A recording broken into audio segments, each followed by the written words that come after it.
Hi guys! Sorry, I was trying to pick up Peko, but she ran away.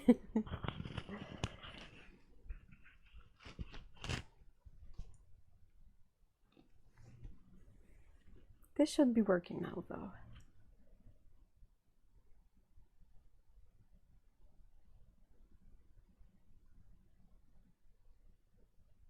Hello Cyan, and for the love of loot, I think you told me your name last week, but I think I forgot. I'm so sorry. Hi Vomika and Cyan and Lissy and April and Grace and Massimiliano. Cyan, do you have problem with OBS new update? I could not stream yesterday because I don't know. I am not sure I have updated my OBS yet, but it had the issue that it did not see the camera when I booted it. So I had to restart my PC. Hi Patricia. Hello Adam and Lindy. Hi everyone.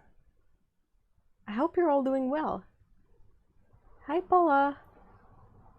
What are you doing in a car with no AC? Hey Victor, hi.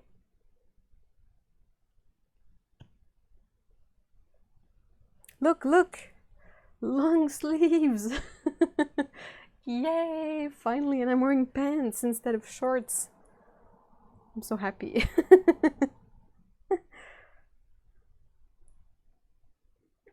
Okay, I'm gonna roll to the table. Roll, roll, roll, roll. Alright. Yeah.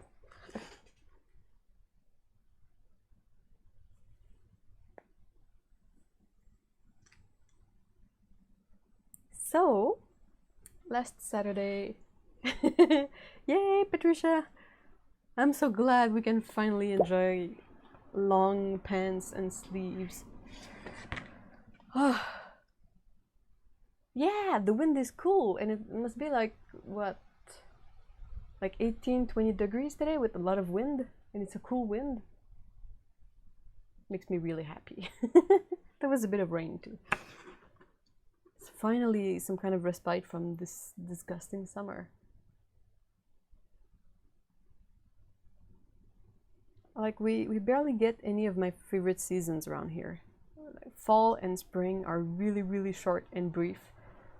Summer is gross and winter lasts forever. Yeah, shoes. Though to be fair, I never wear sandals. I cannot stand having the dirty black feet of wearing sandals. I just can't. I will wear anything before I wear sandals. Ugh. Yuck. Yuck. Ugh. Sorry. Just, I can't. I can't. And flip-flops, I don't know who invented those, but they should really only be worn around the pool. Yikes, guys, the city is gross, and it's like full of yucky stuff. Oh, it's disgusting. Sorry. I'm just, ugh. I can't do it. I just can't. How warm is it? It must be, I haven't checked the actual temperature, but it's gotta be around 20 Celsius. Oh, 12 Celsius, Cyan, that's good. Ruka has to be super happy of that weather.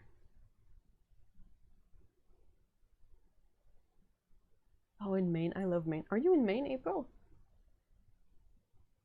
Maine is such a lovely place. Massimiliano asks, will I be able to get these colors soon in Italy? Excellent question. I have no idea. They are from Poland. So, I really don't know how accessible they are in Europe, because here in North America they were absolutely unavailable until April decided to import them and sell them. So yeah, okay. I'm gonna keep these 6 here because I think that's where we were. 18, 36. That's 37, and the rest is gonna go to the floor. Hi, Lee. Oh yeah, I mean, sandals are probably fine if you don't have to deal with a super gross city. But Montreal is a really super gross city. Like, I was downtown on Monday with a friend, and I was seeing like tourists, and I was like, what are they enjoying of this place? It's disgusting. It's just no fun. It's there's no trees. It stinks like trash all the time. It's hot. There are people everywhere, and you cannot look at things because, first of all, it's not really pretty. Like, some buildings are really nice, but the rest of it is kind of just stores. And unless you go down to the port, it's really like not super nice. And I just don't get it. And yeah, sandals, oh my, like the sole of your feet, they get pitch black. And that's just like stuff from the pavement. Ugh. And then you see people spit on the floor and be sick because it is downtown, so there are bars, and in the evening and night people go to party, and sometimes they indulge and they get sick on the sidewalk. And it's just, and it smells like trash, and you got food. It's just not nice. I just don't get it. I can't. I just can't. I tried and I can't. I'm sorry. If you like sandals, that's really awesome for you. I hope you do enjoy them. But I'm telling you, here in Montreal, it's a different story. Okay. Oh, you live in Maine, April. That's so nice. I love Maine. Ooh, Maine is so cool. I used to go there every summer when we were a cohesive family, which is not the case anymore. But okay, so hi Dryad, and hi Stephen, and do you say Gillies or Gillies? Sorry, this is a name I'm really not familiar with. Hi, yeah, Grace. I'm pretty sure you get the general vibe of my person by now. Is that either I'm super serious or intense about stuff, or I just don't care. And it's not because I'm serious about something that it's something super relevant to life in general. Like, sandals are really just my own business, but yeah.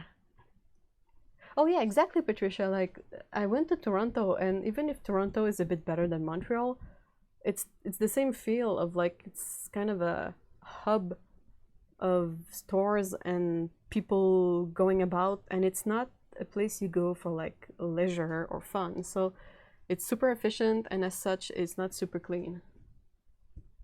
Yeah, big cities and sandals. Ugh. Yikes! I'm sorry, I'm really serious about sandals. I don't like to have dirty feet. And it's the same with pants. If your pants are like dragging behind your heels, that's another thing I cannot stand. I would rather cut it off than just have it like drag and get all worn out and pick up all the weird stuff. Because here we have winters, and in winter you have slush everywhere, and slush is gross. And then your pants get all gross, and then you go back inside and you bring all this gross stuff from the outside, and then the cats have to roll in it, and it's disgusting. Okay, enough with the tangents. Yeah, it's gonna be that kind of a day, I think. All right, so these are the colors we swatched Saturday. These have been swatched from Fresh Paint. So there's almost a full page of like beiges and yellow. This color is not white, it's just missing. Yeah, that's also true. Lee say that they don't like socks and that feet can be washed. Yes, but you can also wear like shoes like Toms, like kind of shoes that you don't wear with socks in them. That are super comfy, a bit like slippers, but that are closed. Like, they are closed shoe. They're not something that will pick up all the dirt of walking in the city. But if you like sandals, I mean, that's all. And if you don't mind the feet, that's all your business too. But I am a 0 or 100 person. I don't have a lot of a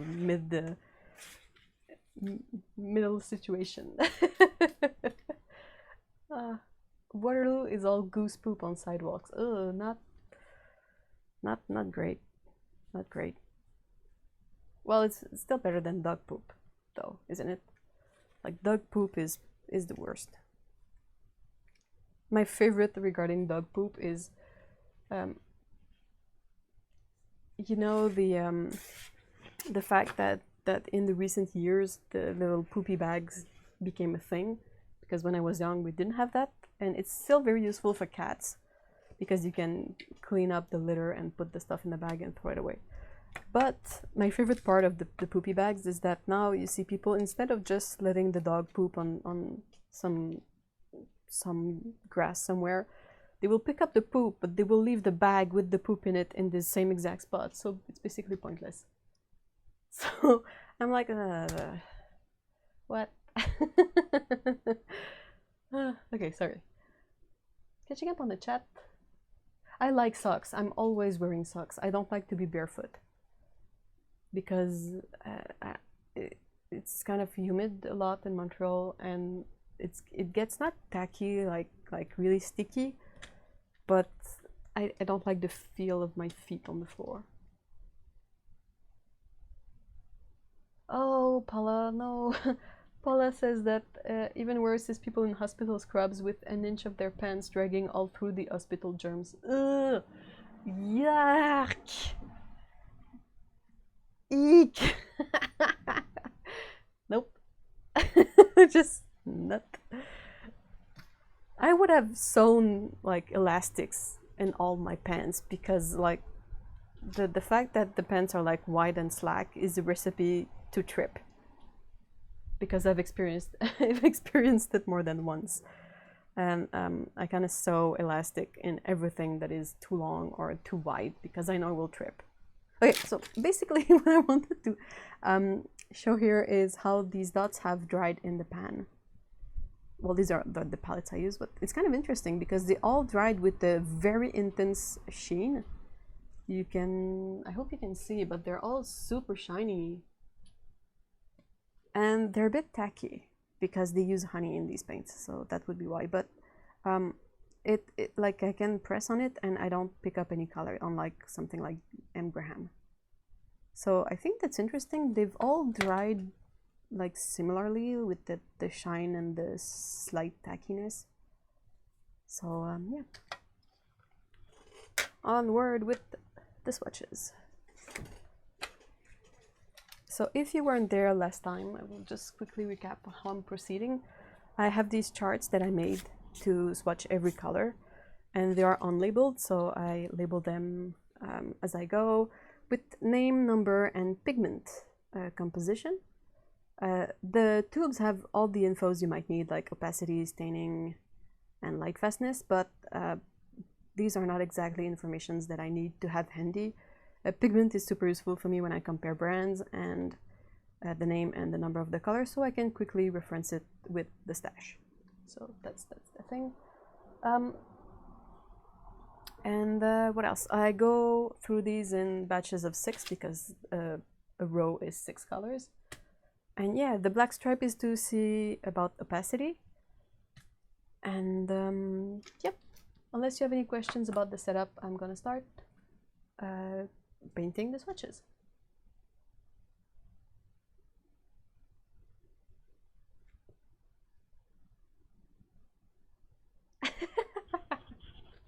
Oh no, I'm sorry, Victor, that you're eating lunch. Oh, we can talk about delicious food if you want. I think, Lee, one of the issues we have around here is that they don't have a lot of bins around. And for some reason, people decide to have a dog, but they're not ready to carry a small bag of poop all the way to their home, which is a bit silly. It's been a while and I don't travel often, but I remember when I went to Switzerland, I was really surprised because they had installations specifically for that. There were like small garbage bins on almost every lamppost with a dispenser for bags. So basically if you end up with dog poop on the sidewalk, it's because someone's been super duper lazy. Well, around here you can sort of use the terrible excuse that there were no trash cans nearby, and like, yeah, but it's the same excuse people use for throwing their garbage on the ground, you know. There is no trash can. Like, yeah, but you can bring... Pretty sure you can carry this with you until you see a trash can, can't you? Or if you can't, maybe you shouldn't be, you know, using up that item that will leave some trash.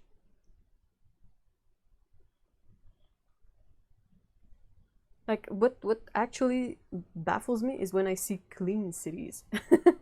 I'm so used to Montreal being gross that when I hear about a city that's actually clean, I'm like, what? What is this sorcery? How do they trick the people into not being disgusting, gross people? Sorry. Yeah. You know what they say? You don't poop where you eat. Well, I think that as a general concept, they should be applied to many more things. Okay, so Prussian green. I'm really excited to try this color. This is one of my favorite colors, and I'm really interested. Like, this is an interesting mix. It doesn't have any Prussian blue pigment in it. It is in the Enthroned blue and phthalo green blue shade. But it, like, the color is pretty much what you would expect of something in the range of phthalo green, of Prussian green. It's quite a nice color. Oh yeah? What's up, kitty kitty? I'm hearing a kitty.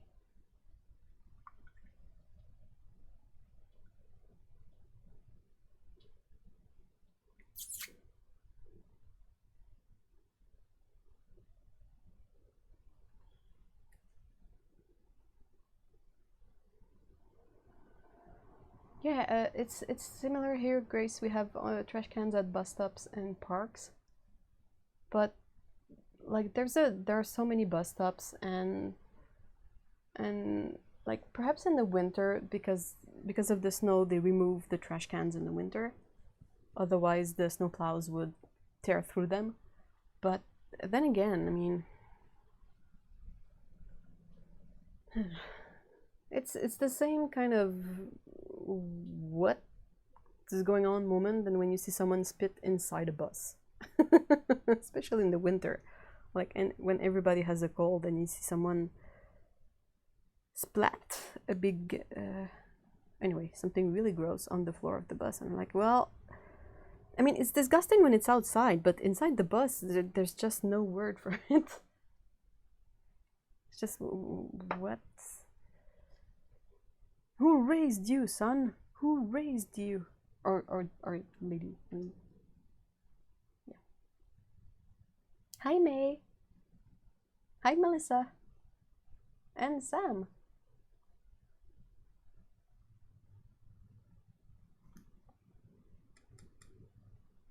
Oh yeah, wait, maybe I should. I am hearing a kitty, but I can't see the kitty. Kitty shenanigans are happening. I'm surprised that they're not... Hey, Pickle! They're not any crazier since it's super windy outside. Usually when the weather is odd, the cats are odd as well.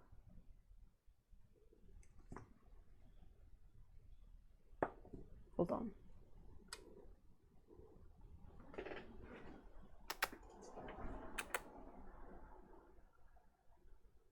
No? Oui? No? Pas sûr?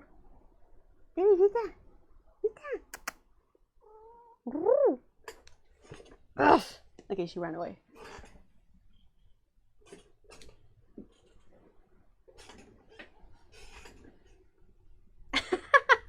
That officially transcends all level of disgusting. I completely agree. And well, I know I am a bit sensitive to that kind of bodily fluids. Like, Everyone has different sensibilities to bodily fluids. Mine is everything that comes out of the mouth, let's just say. So when people spit, I really have to make an effort to not be sick. So yeah, and then people wonder like why so many of us have earphones in the bus and the subway, and it's like it's just so we can function, okay? No offense, but yeah. Hi Laura and Janik.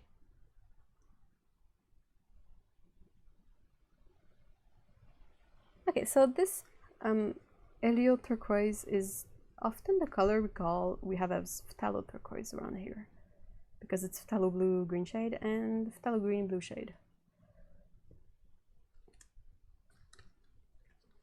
This is permanent green.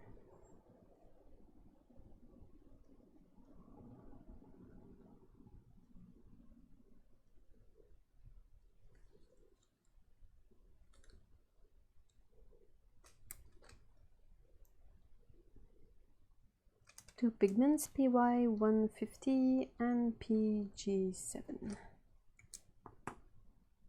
I am swatching out the IntenseWater watercolors by Renesans, which is a Polish brand. They very graciously sent me like so many tubes of this range. It's not out yet in the stores, I believe, or it is really freshly out if it is. And yeah, this is kind of a world premiere. Yeah, this is like a very first, one of the very first glances at this product. I'm super excited. It's insane. Hey Mary, hi. Full offense, Eve. People need to stop being gross. Oh, I agree. Can I have that on t-shirt or like tattooed on my body? People need to stop being gross. It's just yeah.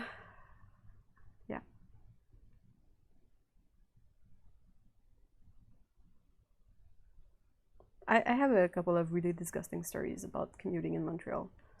But since people are eating, I don't think I will be retelling them. Oh, I love this one. Look at this. Oh, I need to talk about this color with Otto, because I think she was looking for a super bright transparent green, and this one does fit the bill. Hey, Pico! Okay, let me see if I can grab the kitten. Unless you don't want to see the kitten, but I kind of want to see it. My own kitten. No? Stop going away, you silly...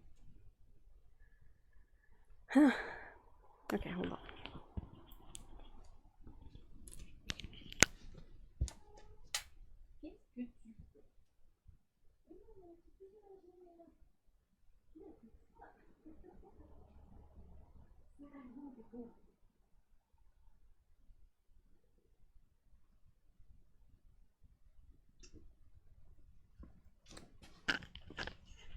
I tried.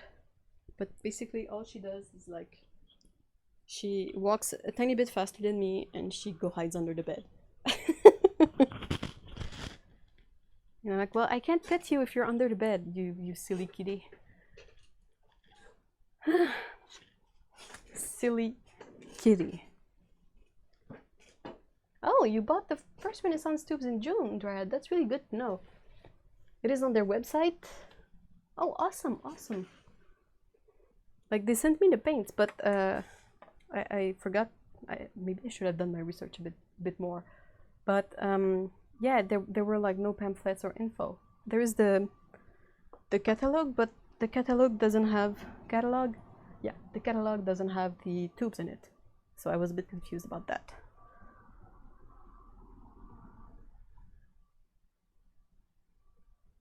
What paints do you use the most?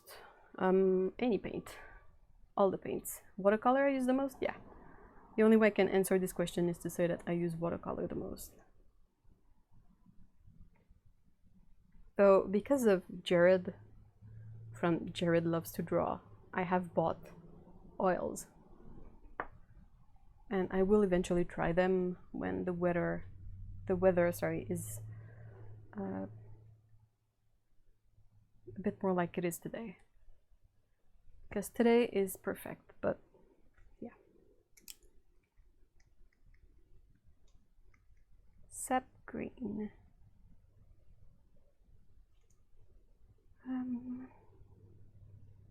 PG7 and PY83.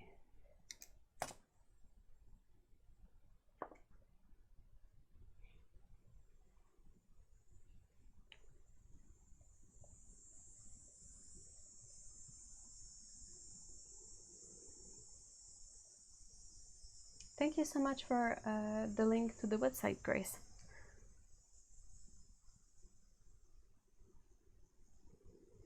As I said, Saturday, whenever I will be done with the swatches and that they will be fully dry, I will either scan them or take better pictures and have them on my Patreon. Because I know that the camera is not a good color representation. Doesn't offer a good color representation. It's a beautiful sap green. We saw the yellow pigment earlier of here. It's a really warm yellow, so I'm not surprised that it gives us this color when it's mixed with phthalo green. It was this yellow. So it's this yellow and phthalo green blue shade.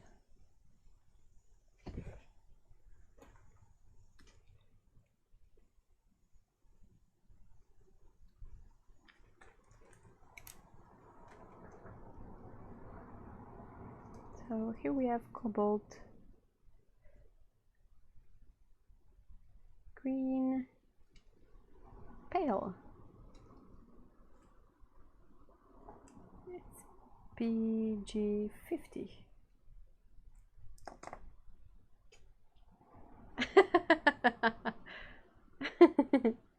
I must not buy more paint. Yeah, that's what I always tell myself.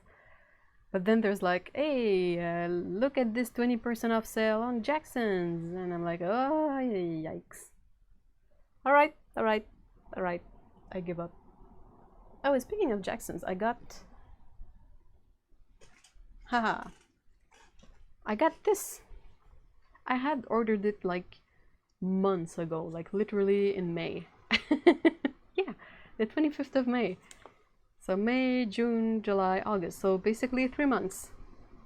But the first time I ordered this, something happened and they ran out of stock before they could send me one. And then I waited because Jackson's can take 2 months sometimes to get here.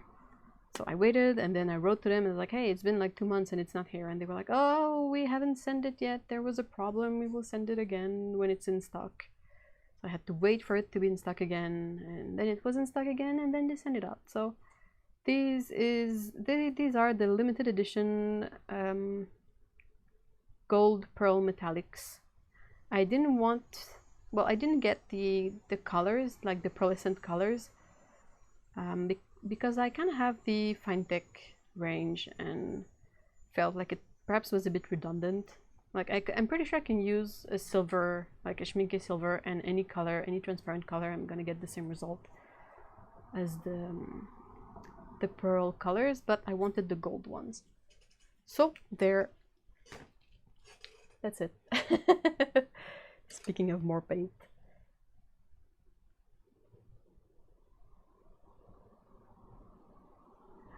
The dark line down the middle of my squares is to see the opacity of a color, which is going to be a good example with the next one, because usually cobalt colors are more opaque than transparent. So we might be able to see with this one why that line can be useful at times. With watercolors, since everything is mostly transparent, it's not like, it might feel like it's not always useful to have that line in the middle of the squares. It's super interesting with gouache, because with gouache you can see which colors are more opaque than the rest, and with acrylics as well. But with watercolors, since even like opaque watercolor is not completely opaque, but as you can maybe see, there is we can see that the pigment stays on top of the line. Oh no, Pico wants to kill me.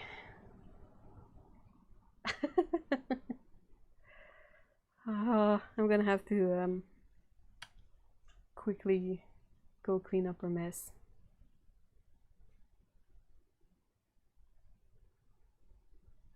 She's such a...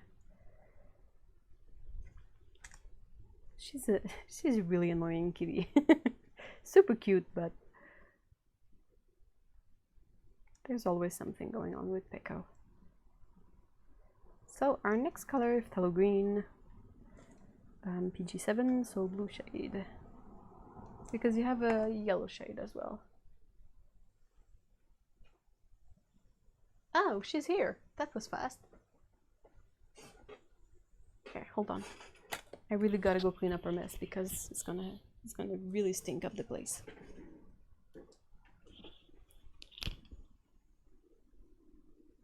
What are you doing? What are you doing?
Okay, I'm back.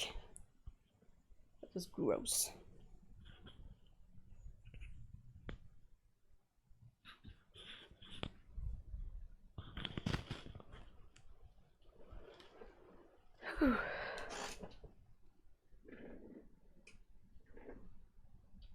Okay.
Whew.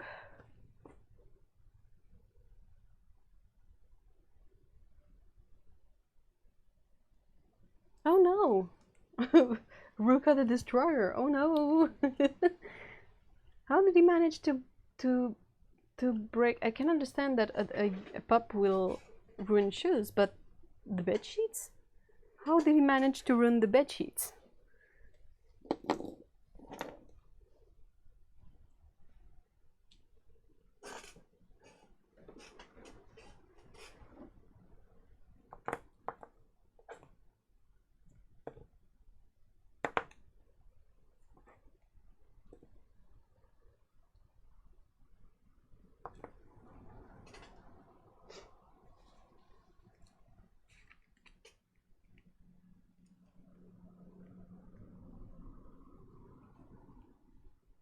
So this color here is Cobalt Green Deep. It is also PG50, just like Cobalt Green Pale, but it's probably going to be a different hue of pigment.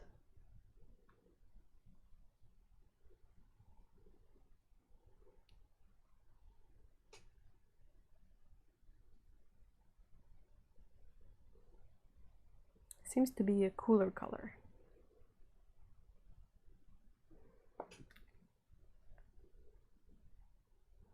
I was saying that I was out on Monday with a friend downtown Montreal, and we made a stop by the art supply store. I had a couple of things I wanted to check out, but I also noticed that they had a sale on Raphael brushes, and I knew that I had some money left on a gift card, and like there were brushes at, oh, that's a really nice cobalt green color, but they had brushes at like 20% off. So kind of funny because I left with a very, very thin and small bag, but like with only 3 nice brushes in it. So it would have been really expensive if it hadn't been for the sale and the gift card. But thanks to these things, I was able to grab. Let me find them here. No, not this one. This one. So I was able to grab 2 Kolinsky brushes, one 4 and one 0, of the their 8404 range that I've been wanting to try forever, and also a squirrel brush with a kind of a cat tongs, like a pointed, flat, weird shape thingy. But yeah, they were on super duper sale, so.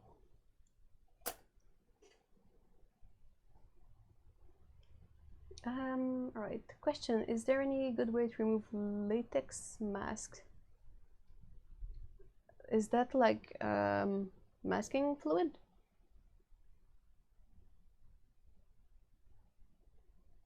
I will be doing a formal video review on these paints. I will not be, well, saying that, but might be interesting to see how these colors re-wet from dry in swatches. But yeah, I will be doing a formal review. I haven't done it yet or worked on it yet because I still need time to figure out the palette I want to use for these paints, because there are more than 60 tubes of colors, and it's kind of a big puzzle to find a palette or palettes that will work for me and my space and not be too expensive, and also house these paints.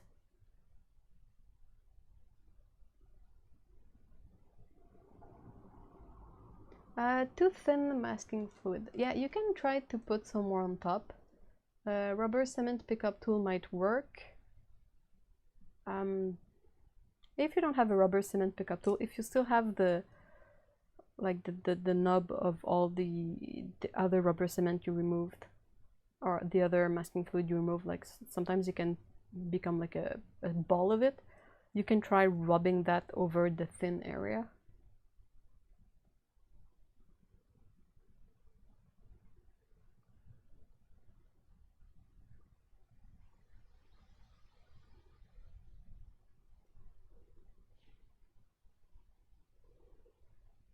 But yeah, a rubber cement pickup tool is a couple of bucks and really helpful.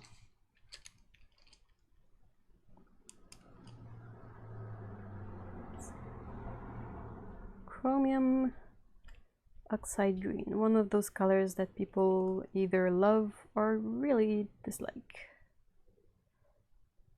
It's a very opaque, muted green.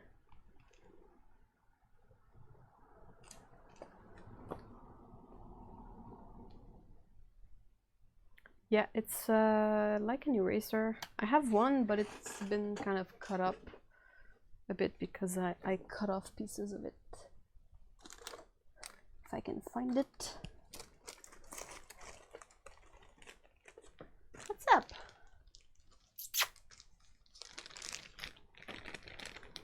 So yeah, it's kind of ugly and gross, but it's basically a square of either beige or brownish weird rubber stuff, and you can get that at the art store.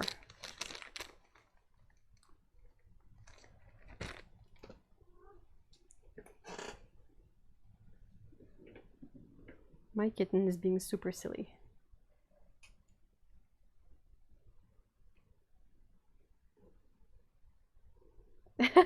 An excuse to go to the art store. Yep. Oh, what a bummer, isn't it? Aww.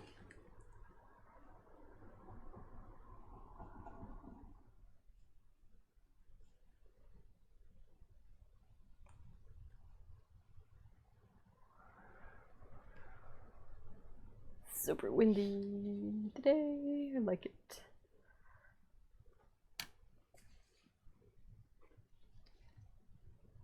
Okay, so olive green.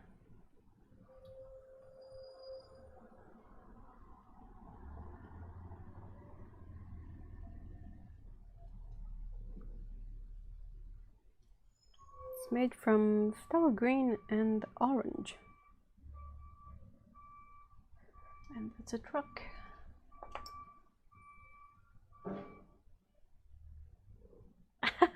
Yeah, that's true. There were soles, like shoe soles made like that. I saw some. My parents had some in the cupboard somewhere a very long time ago.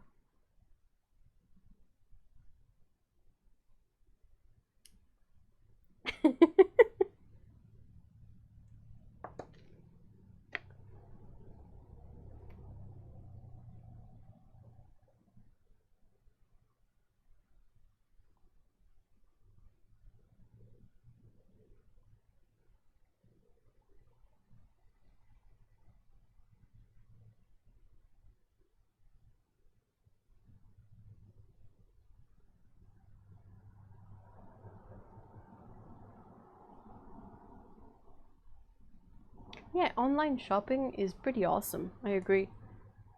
Like, I don't often go to the physical store because it's kind of stupid to say, but it's expensive.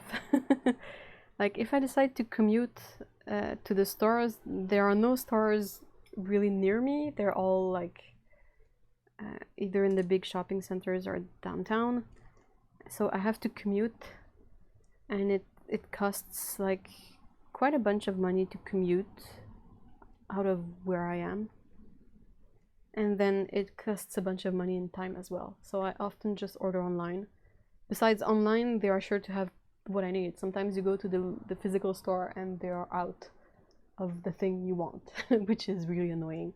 But when you go online, if they don't have it at the warehouse, they will like get it from one of their physical locations. They will ship it back to the warehouse and then ship it out to me. So it's excellent service, and it's free shipping from like $40 or something. $40 of art supplies is really easy to get to. Oh wait, that's just like 3 tubes of watercolors. Yep. Our next color is Green Earth. An interesting melange of PG17, so chromium oxide green, PBR6, which is a brown pigment, and PO62, an orange pigment. Oh no! Oh. Yeah. Science says that just added to Ruka's destruction list is ceramic water ball. He shattered that to pieces. We had that with the cats too. Like when they were really, really young, we used to give them saucers. They broke all of them. Then we got them like cat plates, but that were also in ceramic, and one of them got broken. Then we got them baby bowls, because those are plastic and indestructible, but Peko reacts to the plastic and it gives her acne. Yeah. So now we have metal bowls for the cats, which are also unbreakable, but yeah, it's been a process.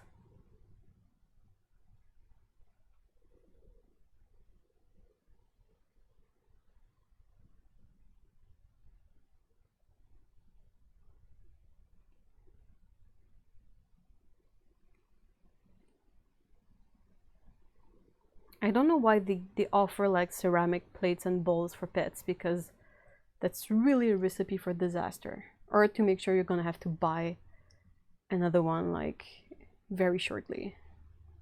Maybe that's the intent. They're like, huh, we want your money, so yeah, sure, buy our ceramic ball. It's gonna last a while. Okay, so this is supposed to be green earth. It's kind of a brownish green earth, I would say. Not very like the green earths I'm used to, but then again, this one has a much stronger tinting strength than the green earth we're used to seeing.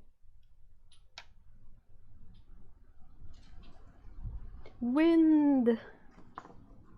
Hopefully my sheet won't go flying off.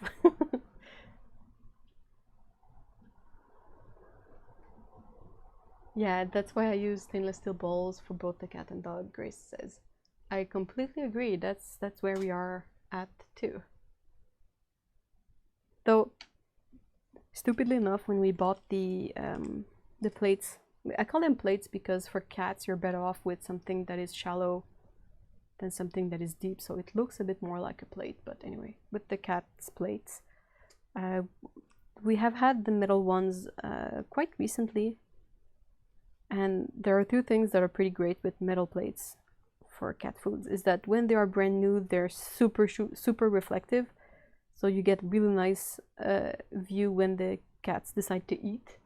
Like, it's really cute. You see their little faces and you see them eat, and that's kind of cute.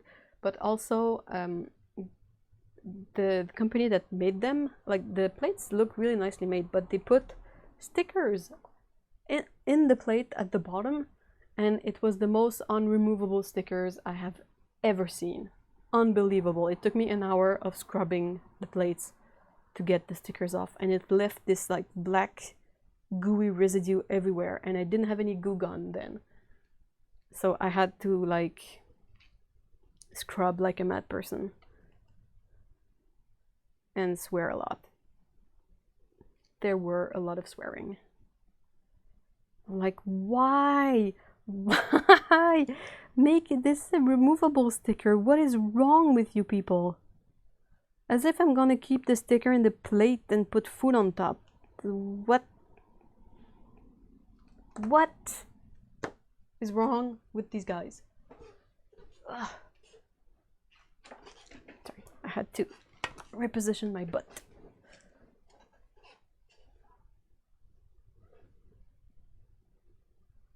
Metal is too light for Ruka. You will throw that around.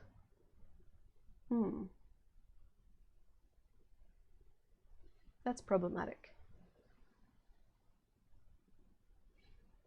It's interesting to see how many of us Canadians order from Jackson's. I agree, Patricia. I think that the really good shipping fee is one of the factors that weigh in a lot, because ordering anything from Canada is usually really painful. It's like something worth $4, and like the size of a small booklet is still gonna cost $15 in shipping charges. Oh, that's a lovely hooker's green. Hey, hooker's green. Sorry, will forever make me laugh. That and the French sap green, which is bladder green in French.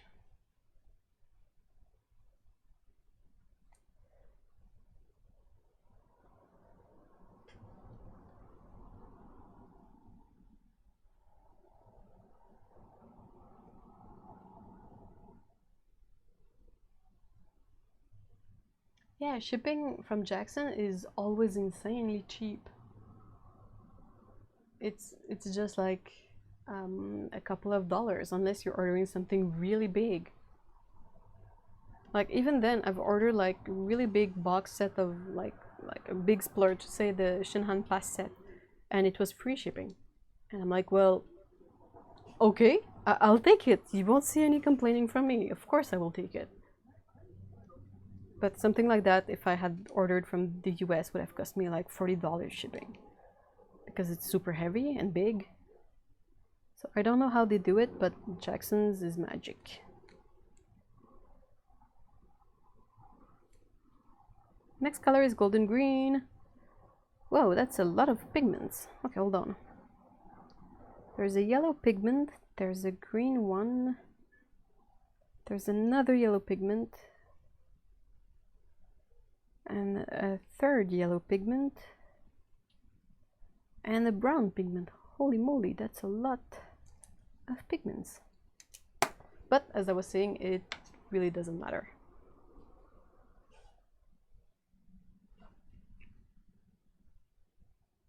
Manufacturers do that to human dishes too. The stickers? Yeah, I guess. I just haven't seen it as much. But now I have some goo gone, so I'm ready for the next time it happens. I will goo gone the goo straight to hell.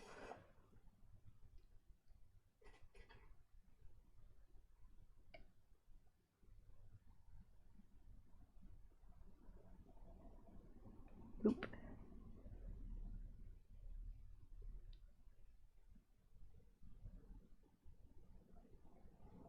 Yeah, Dick Blick and Jerry's Artorama, they have good prices if you are in the US, but if you're outside the US, there is no advantage to ordering from these shops.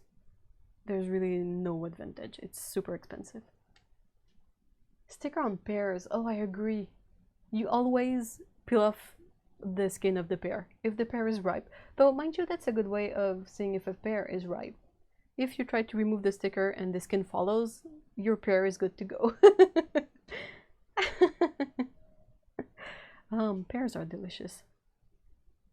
Oh, and you guys have local pears as well. Oh, were you, to all my friends in Ontario, were you able to enjoy the peaches this season? Because they were amazing.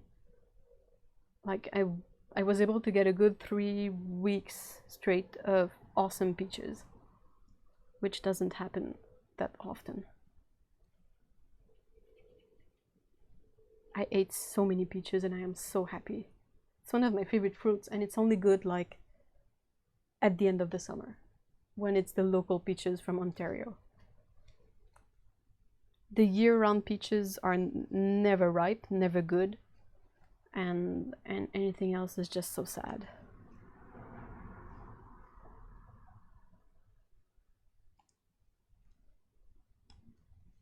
Okay.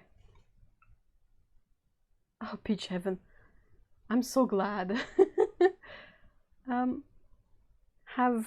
Have more peaches on me, because I haven't seen any at the grocery store last week, so we might be done with peaches for Montreal.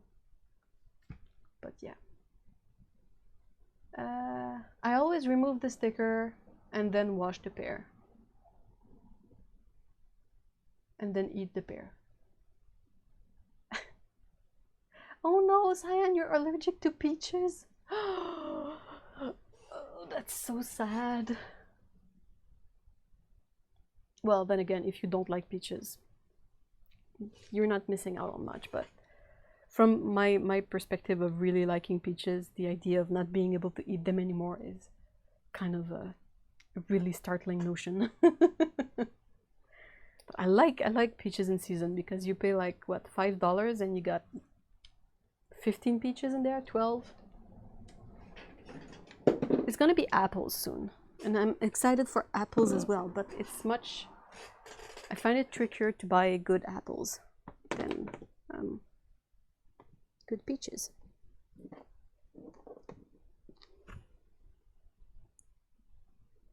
I never buy local strawberries because they annoy me. I would buy a strawberry jam that's made from local strawberries, but the strawberries themselves, they're never good for more than 24 hours, and that's annoying.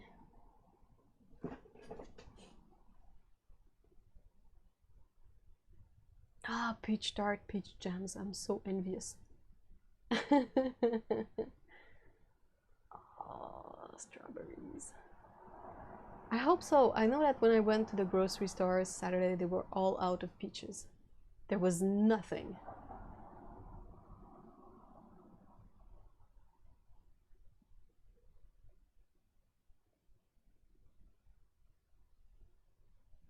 I think they have to put stickers on produce, because they need to be able to have the code at the cashier counter, so they can weigh and charge you the proper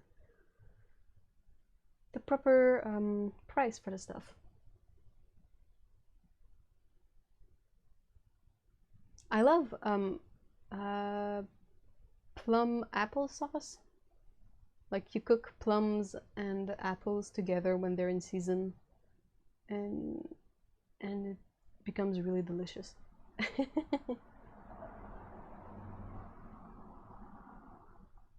Oh yeah, gala apples. Mm.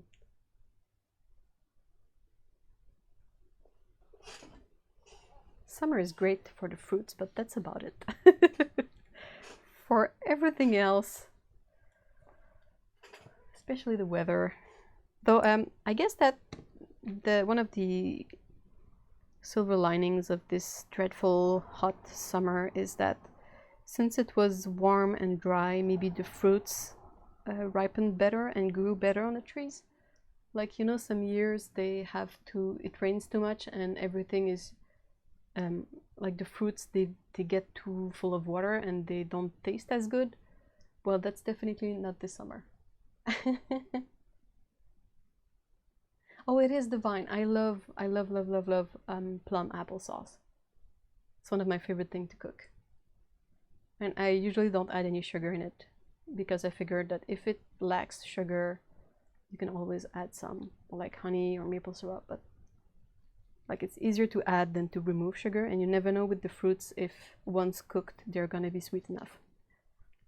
I do that with strawberries too because, like I said, strawberries are often very short-lived.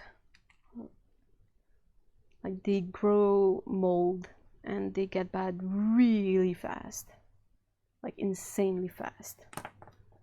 So I usually cook them with a couple of apples and they last a bit longer that way. Oh, what are you, which fruits and veggies can you eat, Cyan? Might be easier to ask than to list everything that you're allergic to. Oh, this is such a nice color. Look at this one. I love how warm that dot is, like a gold ochre. It has to be really warm and sunny. Oh, rhubarb strawberry pies. I never grew up around pies. My mom would bake cakes, but never pies. So I really have no memories and no experience of a delicious pie.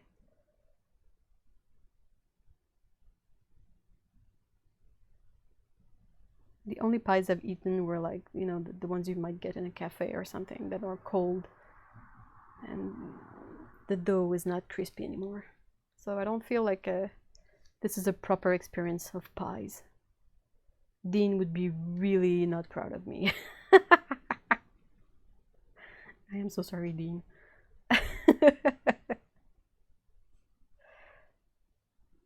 Ah, that's nice. Definitely an opaque color, but a really nice color.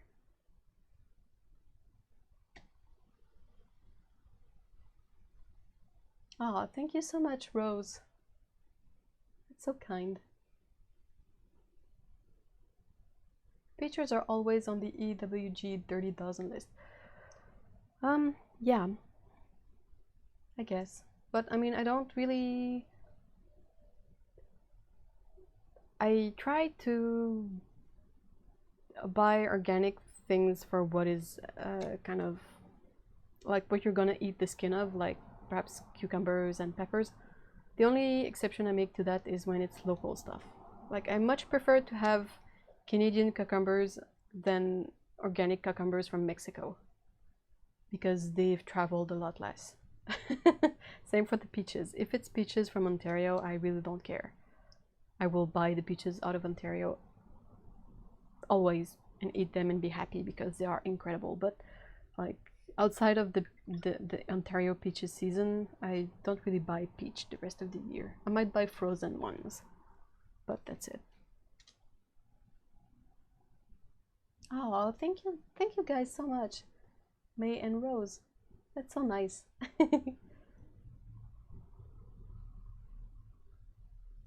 Ah, that sounds awesome. MS says that they are from a small town in southern Ontario, and in summer you can drive through the country and buy fresh veggies from farmers and colonial Mennonites. then drive to the beach. That sounds so fun.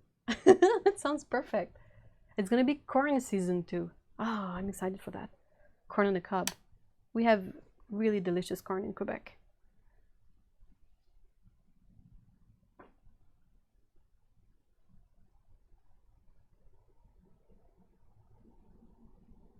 Oh, that's so cool, Grace.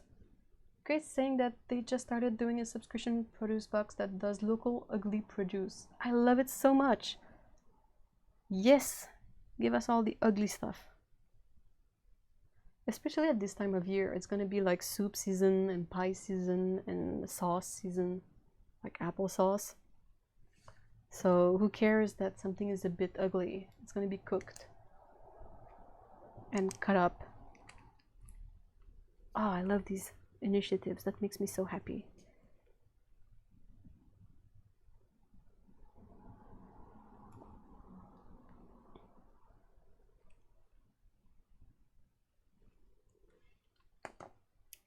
Nice to see that yellow ochre is the good old iron oxide pigment, one of the yellow ones. This one is the synthetic one, but I like that it's a single pigment and that is, you know, the sort of usual pigment, if I can say that. It's going to be nice to compare this one to the gold ochre right next to it. Okay, so this is a single pigment. I think I've seen this pigment. I think the desert, yeah, the desert collection from Winsor & Newton. I think they had perhaps this one in there. Such a nice color.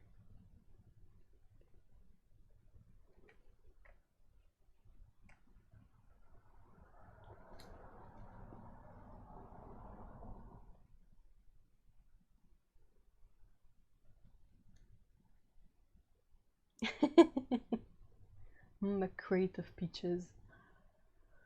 Ah, sounds like a dream. So many peaches. Ah, and they're so good.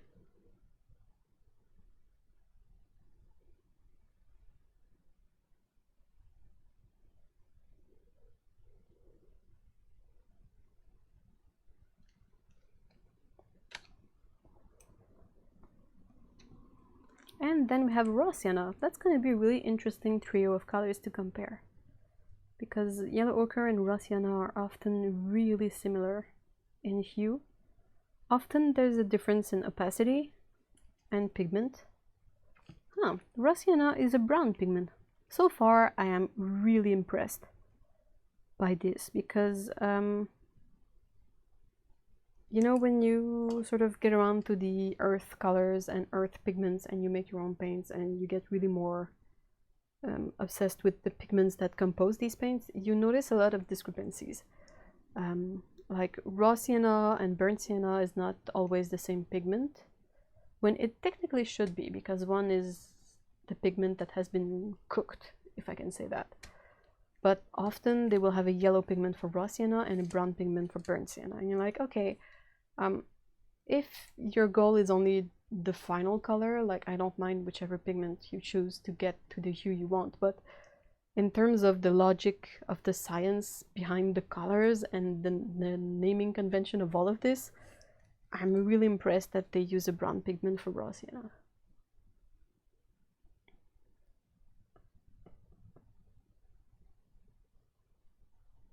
It looks darker than yellow ochre. This is exciting.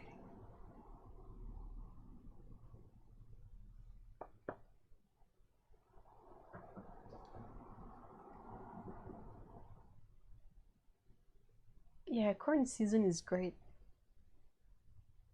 I like it. Corn on the cob, and it's like $4 for 12 corns. Ear of corn? Yeah, that's the word. Super nice, fresh, sweet, and crunchy corn. That's pretty great.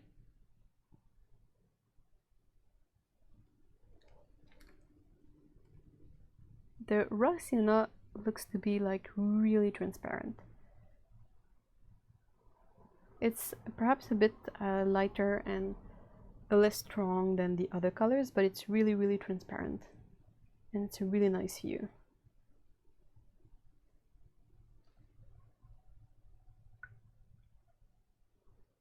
Why would the yellow ochre look suspicious? It's pretty legit, gotta say. It's so nice. So here we have, am I still? Okay, I'm still in frame. Orange ochre. Huh. And it's another yellow pigment, like yellow ochre. Like this.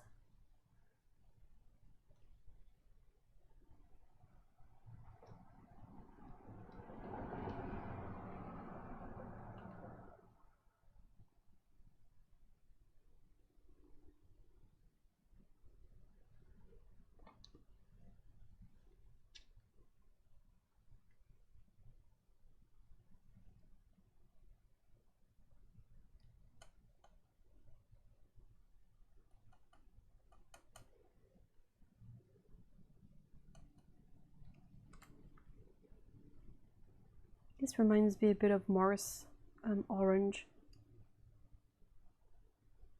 in its hue, but I cannot remember which pigment is Mars orange. At least the one I got for to make myself.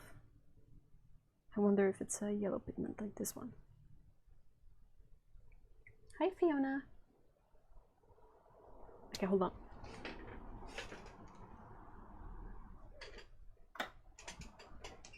It's getting kind of hot under the filming lights, so I will be taking off the jacket and also drink a bit of water because whew.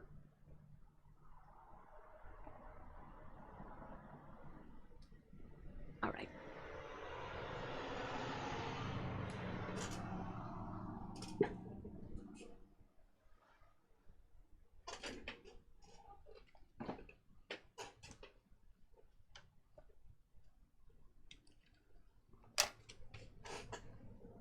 Next color is burnt sienna.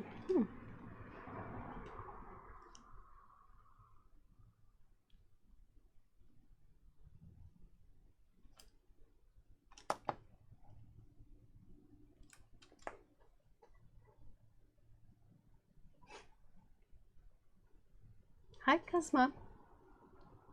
Hi Cosma, sorry. My voice was a bit thrown.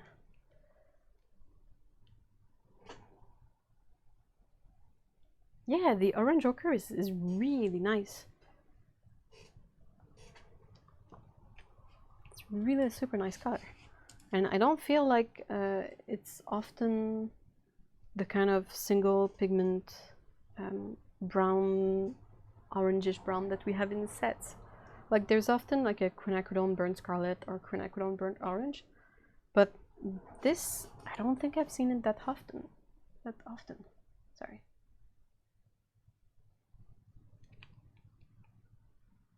Okay, big moment of truth, guys. Burnt sienna.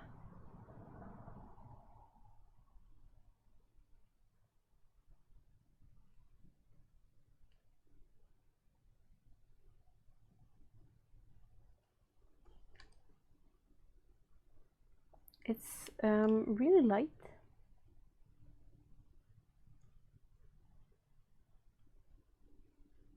Did they say if it's a transparent color?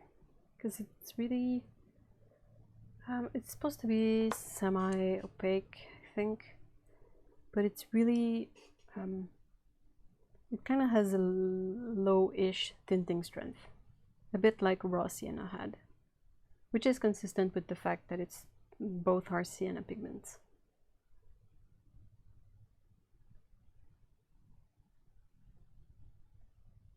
Gonna have to see how it re-wets. And there's a cat hair in the swatch.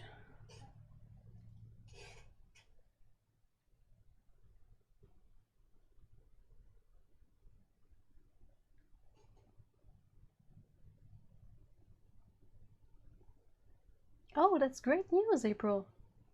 April says that she's hoping to know the price of the tubes next week that she ordered yesterday and is waiting to hear about shipping and duty fees. So good news for everyone in North America that might want these lovely paints. And I mean, there's always a you can always make a list and prioritize, sorry. Bleh.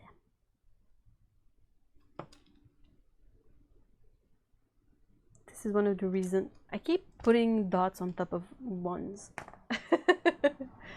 But yeah, that's why I want to do the swatches, and I will be posting like better pictures and perhaps like a better footage when I do the actual review. But having access to painted swatches is a really nice way to make a list of the colors you want to buy first.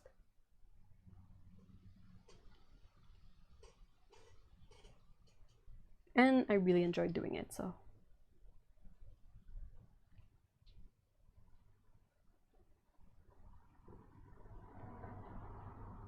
So does anyone in the chat read Terry Pratchett's Discworld books?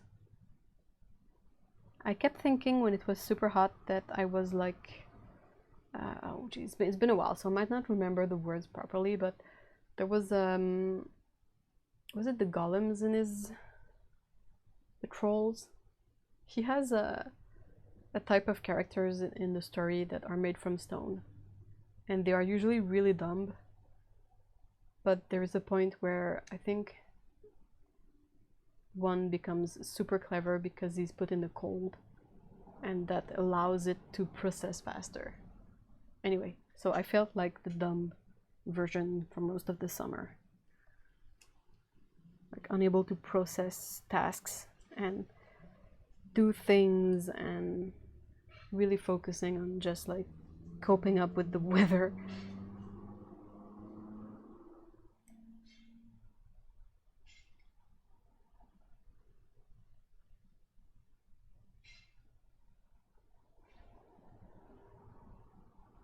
Cat hair in the swatch, but there is a bench on the bench. I'm not sure I know what that means. Okay, so that is done. There aren't that many colors left, so alright.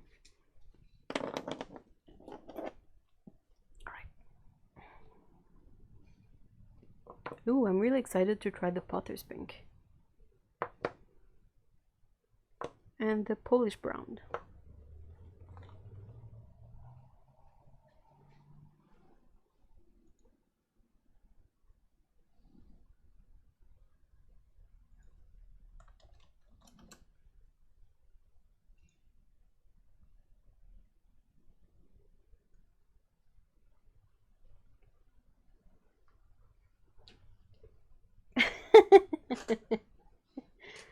Oh, yeah, I am not a dog person, but I mean, I got nothing against people loves dog and take good care of them.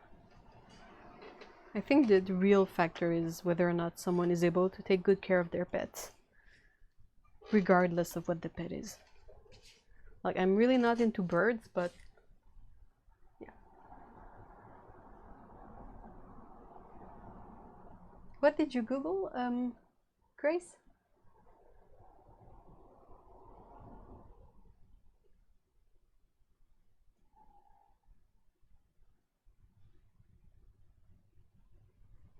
Yeah, Reddit says, I was in the first bad mood during the heat wave, aka this summer.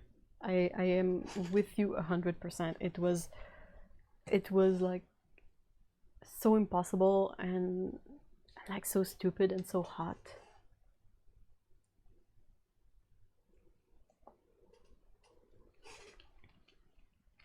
It was a bit striking that it was so hot, like over the world in general.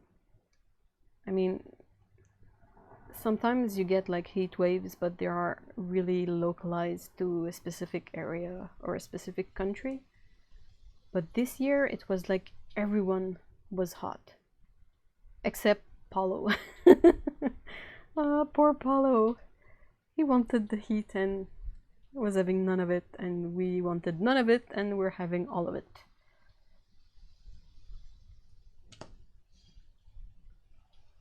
Oh no! Yeah, I wasn't sure. I understand why you would hate it.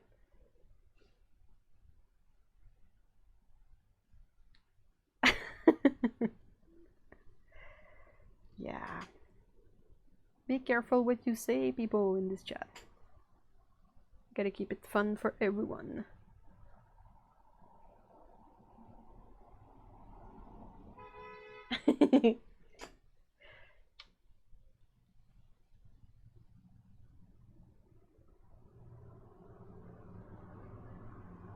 Oh wow, this is really intense. This reminds me a bit of my salmon paint.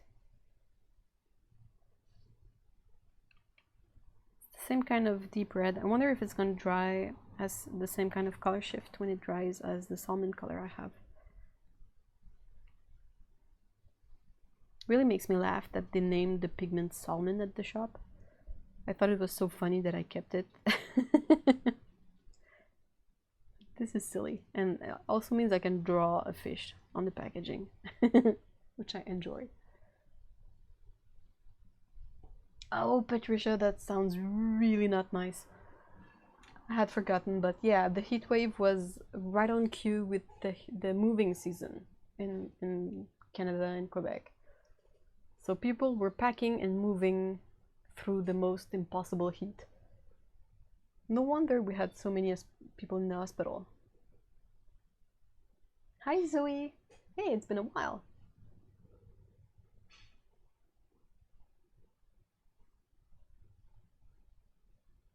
Yeah, exactly. Having to use the car to use up the AC instead of being indoors when it was so hot. Yeah.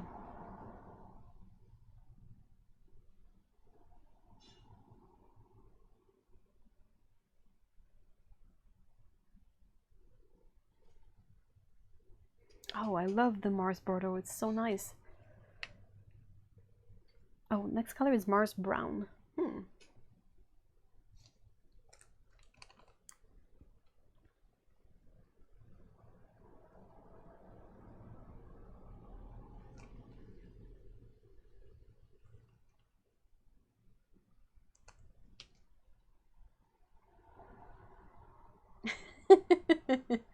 You are so tanned.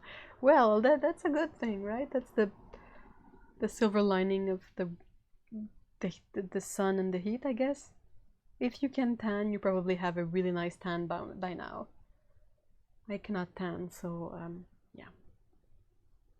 Instead of having a tan, I ended up with even more skin issues due to the sun. Yay! Also, TMI, I'm sorry.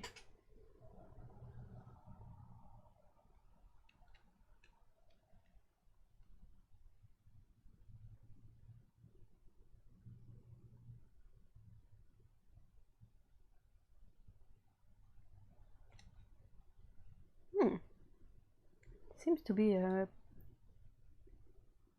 more transparent. Perhaps that's just my application. It's really similar to the Mars Bordeaux. It's not excessively brown either.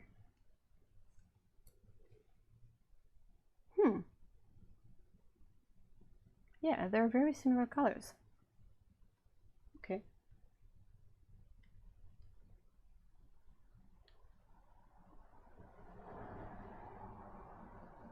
Christine. Who is Christine?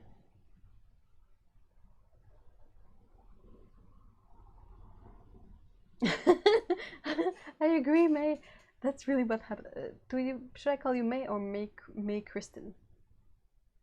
Bleh, I'm getting a bit there.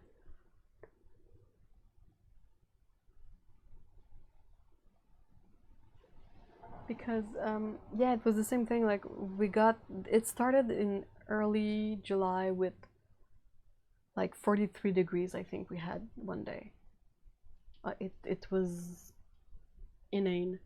And after that, when it would drop to like 30 degrees, we would be like, hey, this is not bad. This is comfy. What's up with the weather? It's nice. And then after being like super happy about the fact that it's not 40, we all realized that 30 is still a bit hot. And in any other summer, we would absolutely hate the 30 degrees weather. But this summer, with the fact that it reached 43 and that kind of 40, like for a couple of days, we had over 40 degrees weather here. So after that shock at the beginning, we were all happy to have something a bit cooler, even if it was still hot. Christine is simply Nailogical on YouTube. Okay, so it's a nail, like painting nails channel. Is that it? I'm sorry. Question: what pigments are they? Well, it depends on the color. I tried to write it below the swatch, but Mars Bordeaux and Mars Brown are both PR 101, and Potter's Pink is PR 233, which is the usual pigment for this color. Oh, I'm so excited, guys. It's so nice. Oh, I love this. It's not separated. Hey, Malvina, hi. How are you today? Oh, bye, Mary. Thank you so much for being there with us during your hike. I hope you're enjoying the super nice. Well, I hope you have nice weather, and I hope you're enjoying the hike and having a good time. Yeah, a Potter's Pink that hasn't separated in the tube yet. I really like this color. Like, I don't know, I like chromium oxide green. Well, I like all the colors, but these are no exception. And I feel like chromium oxide green and Potter's Pink, they work together for something that's a bit more old-timey, perhaps, a bit more muted. And you can easily add in more muted blues and yellows to these to make a more complex palette. So the Potter's Pink seems to be quite light. Not a super strong tint, but that's kind of the way it usually goes, but it's really nice. I'm eager to see the granulation. Elf on the Shelf is kind of a meme. It's basically someone who took their old school small doll of a Christmas elf and put it on a shelf and named it Elf on a Shelf, I think. Is that it?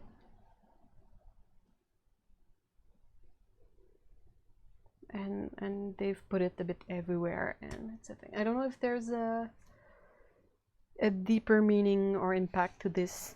It's not really my kind of meme.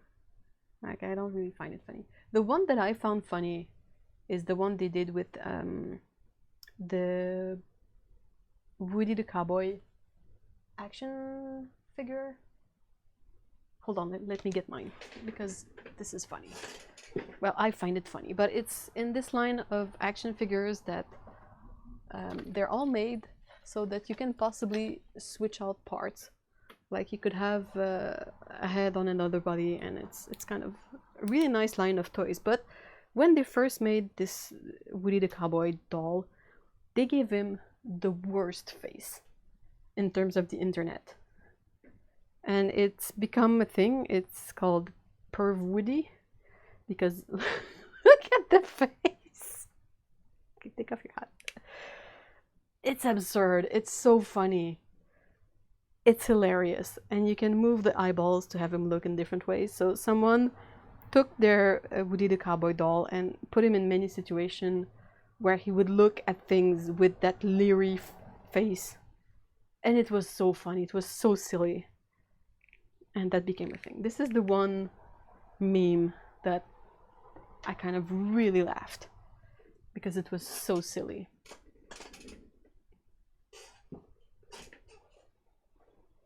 Oh, it's played straight for the Elf on the Shelf. Oh, but it's not funny. Ugh. Ugh. Yeah, the pervy Woody is a much funnier meme to me because it's so stupid. Like they would have him like with like being captured by stormtroopers. It was all kind of silly things, you know. And it's just so silly. And that face in the movie is hilarious. So like he really makes that face in the movie at some point, and it's really funny.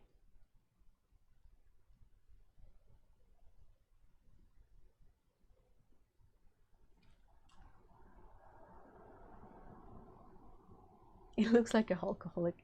Yeah, he looks I want to say leery. There's really like something going on in there, but yeah, the fact that they recognized it after and then stopped producing that model, like they kept on producing the action figure, but they wouldn't include a different face expression. It comes with sort of two faces that you can swap depending on the expression you want. And the original model had the kind of the leery face and the regular face, and then they made it so that he had the regular face and kind of just a smiling face. And the sales must have dropped something terrific because people were buying it for the fact that the leery face is so funny. And you can basically have a shelf of things and then this guy with his face. And like to make people pause and be like, you know, this is kind of a creepy face. And you're like, yes, I know. That's what's funny. So yeah, they brought it back.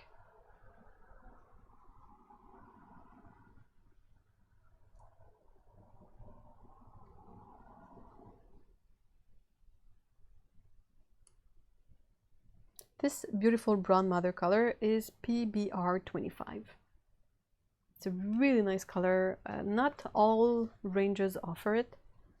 I know that Mijello has it, but it's really, really nice.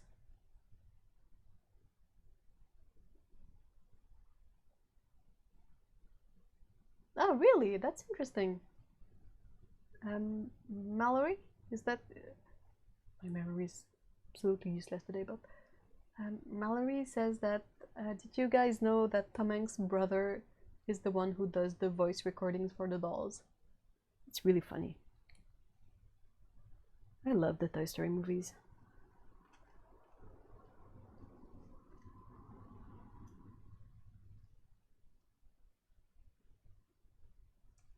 The humans used to be so creepy in these movies.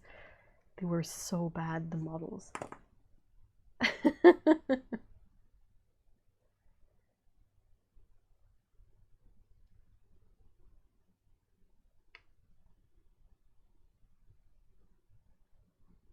Burnt Umber, PBR7. That's good. That's really good. Oh, I gotta try that with blues, indeed.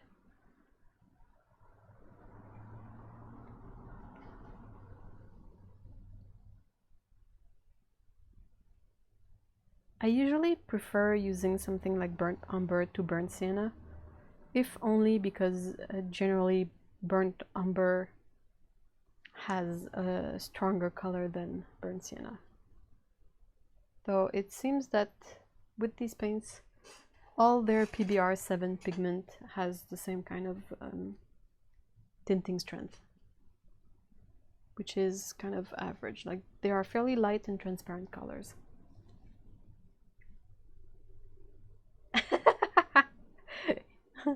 Temple says, gosh, that brown mother is luscious. Never thought I'd say that about a brown paint. It's almost, you know, like a burgundy. It's really reddish brown. So you can always use that excuse. 60 Polish brown. We're almost done. Can you believe it? Oh, it's also PBR 25. Now I'm super curious to see what's the difference going to be between these two.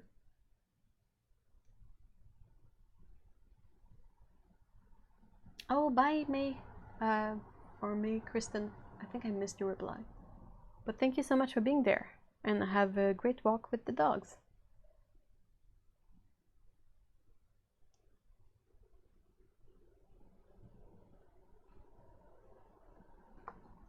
Oh, I put paint all over my finger.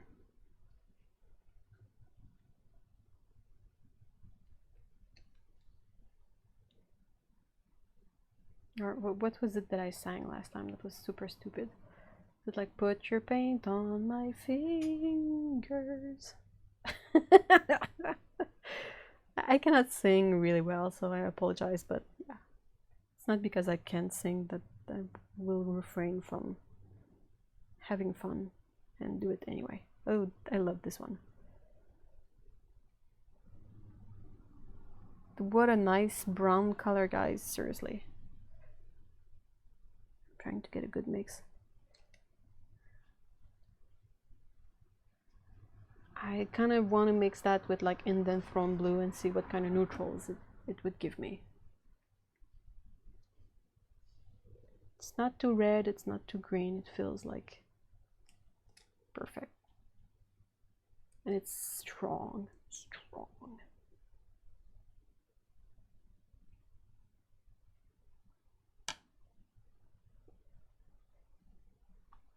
So many exciting colors. All right.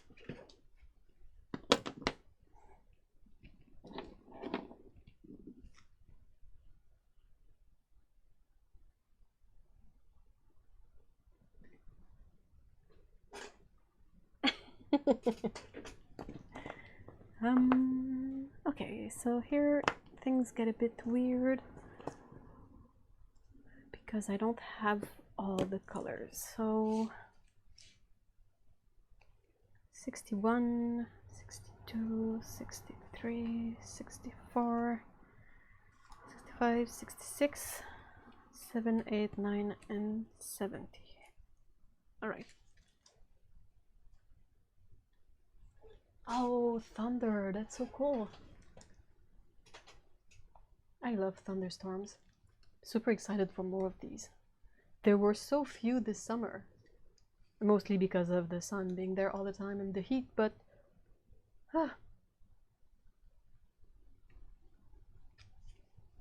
okay, so raw umber. It's usually kind of a slightly greenish brown.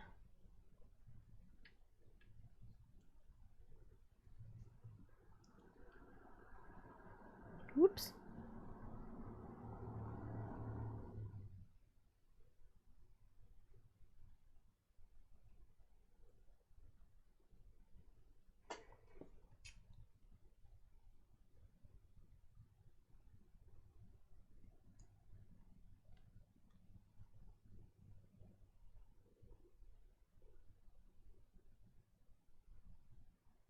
So far, it seems like it's gonna be like the other PBR7 pigments.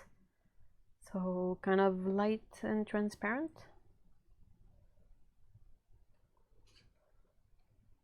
But it feels like it's the proper hue for burnt umber. It's just not really strong. Kind of a lighter, softer raw umber.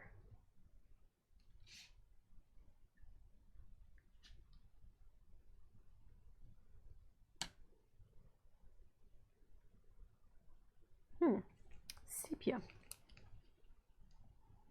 I wonder if there's still someone who makes a genuine sepia. I think genuine sepia is made from cuttlefish ink, perhaps. So not a super nice process, but like I'm not sure I would want to try it. I'm just curious to know if it's still being made, or if everyone has moved on to something a bit nicer. So this one has 4 pigments: a yellow, a brown, a black, and another brown. Question: was only 1 tube missing from their packaging? 4. There seems to be a full small box of 3 tubes that is not there, because like they all came in boxes of 3, and the 3 colors that are missing would have been in the same box. So I'm not sure what's up with that. There's also a yellow that is missing because I ended up with 2 of one color and 0 of another. So yeah. I will try to get the missing colors once April has more info and her actual stock of paint, because it's gonna be annoying me to not have the full range, even if that's definitely enough paint to last me for at least one lifetime, and that's not counting the rest of my stock. I should definitely paint more. I hope that the cooler weather and the fact that my brain can function a bit more will help me with that. It's kind of the thing, you know, when you have a sort of an unreliable brain, that you never really know, and it's really difficult to plan on the long term because it might go off on a tangent that totally ends up ruining your plans. So you make plans and you toss them in the garbage, and then you make more plans and you toss them in the garbage.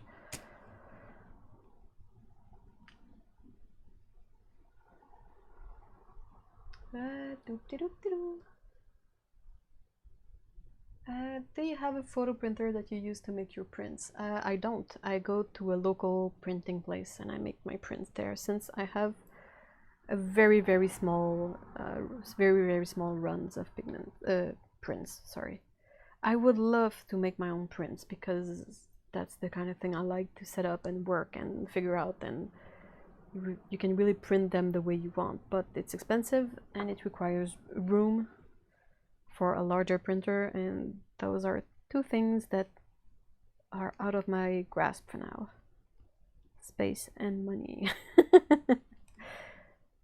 Well, that kind of an amount of money, because a large format printer is easily like $400 or $500, and then you have to buy the ink and the paper and store all that, and the printers, they always have issues that you need to sort of troubleshoot. So yeah, I go to my local printer. It's not perfect all the time, but if I go there physically and I can check, like, the first prints are like, I kind of know how he works, so I can sort of give him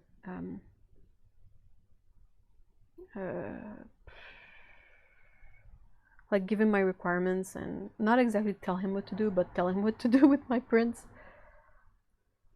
Because the guy is a competent printer guy, but he's not an artist, so it's kind of difficult at times to sort of, like, he doesn't care about that side of things. So if a color is slightly off, it really pisses me off. Even if the print is good, he sees the print and he's like, "Ah, that's nice, that works, that's okay," and I'm like, "It's not the good color."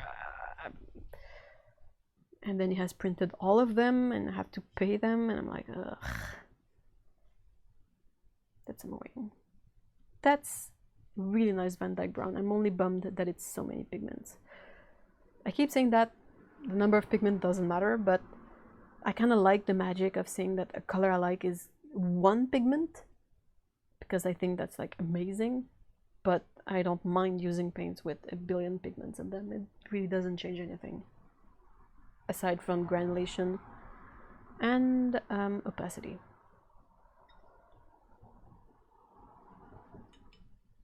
In terms of color, it really doesn't change much.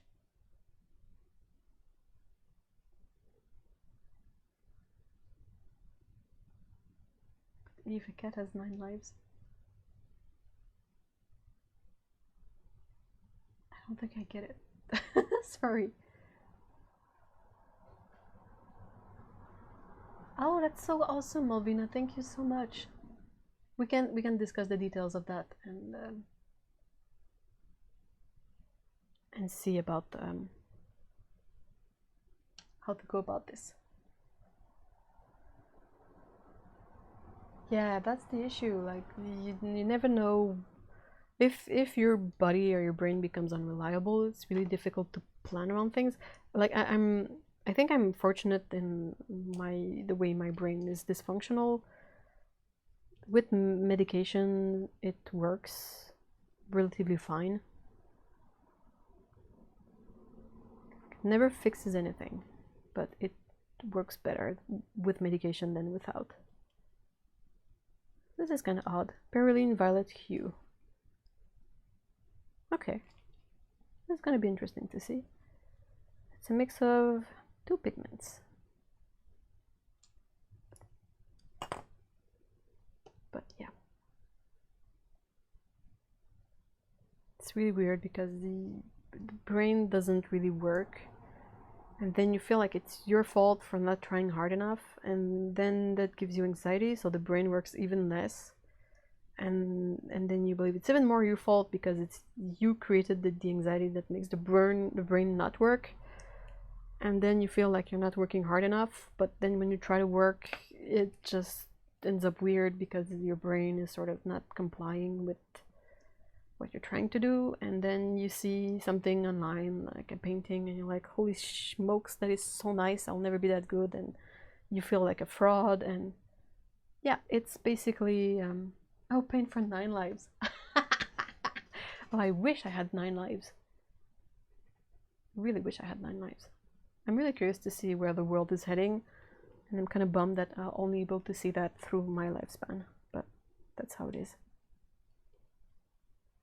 Oh, that's a really weird perylene violet hue. It's almost gray. Feels like a neutral color almost. Check this out. It's kind of like, what if Payne's Gray had a deep, dark violet tint instead of a blue one?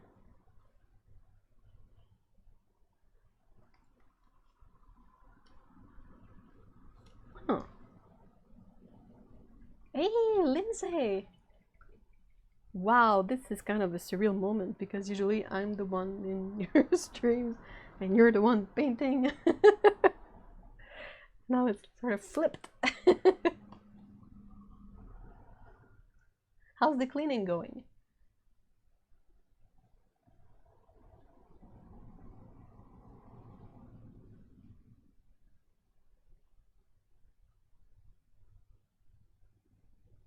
Yeah, it's kind of like a dark moon glow with a lot less granulation. Because I think moon glow, I keep mixing these two. Moon glow is the more purplish one, and shadow violet is the one with the orange in it.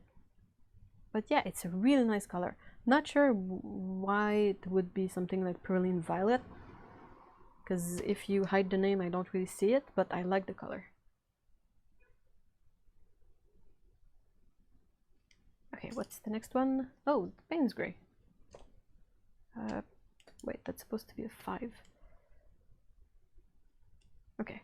Whew. Gave myself a fright for a moment. I was like, did I mess up my chart?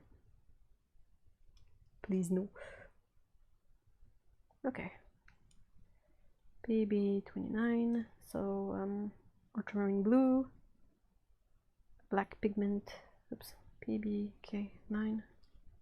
Another black pigment, and the blue pigment.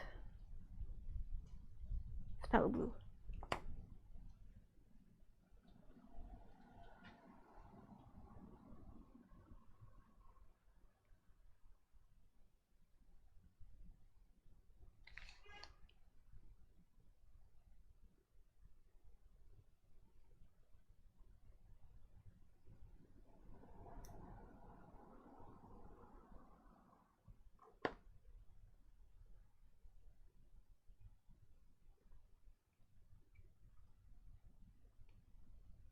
It's going to be really fun to have the perylene violet hue and the Payne's Gray next to each other, because this Payne's Gray almost feels like an indigo in the sense that it's really blue. Well, it looks really blue on the palette.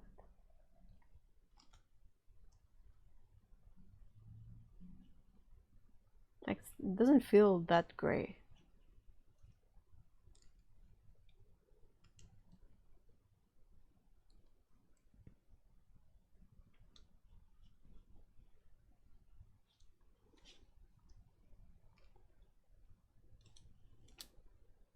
Right, that's really blue, isn't it?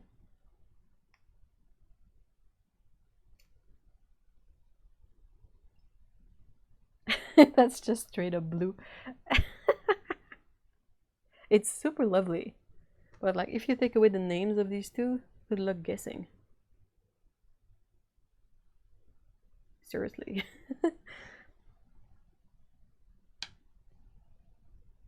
Okay, this one I'm really curious to see. It's mineral gray, and if you look at the swatch on the tube, it's like a sort of a mid-tone gray, kind of when you have a Holbein as gray of gray. I think Sennelier has a couple of gray colors as well, like a warm gray or something. It's kind of similar to these, if only looking at the swatch. And it's a mix of pigment, so curious to see. Mineral gray. It has white in it. It has, oh yeah, really, it has chromium oxide green. And the black color. PBK7.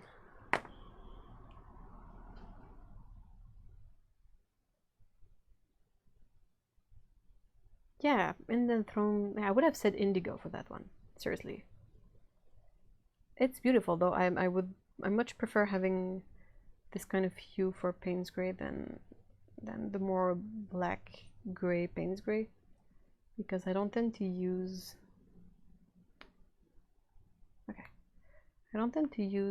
the grays or black colors a lot. So the fact that it's more blue makes it kind of perhaps a good companion to, you know, when I was talking about Potter's Pink being kind of a nice muted color, like this blue could be really nice in a palette with the Potter's Pink and the chromium oxide green and something like the raw sienna, which was a bit lighter.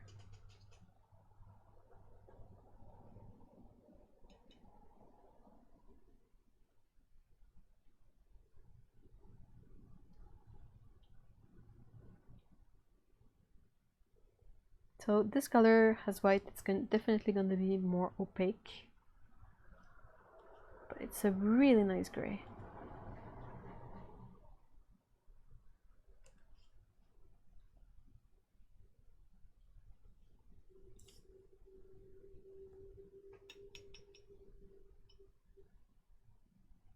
Yeah, hold on, let me bring up the look. Okay, so let's try to fit all of this in the camera. No, fail. Okay, this way.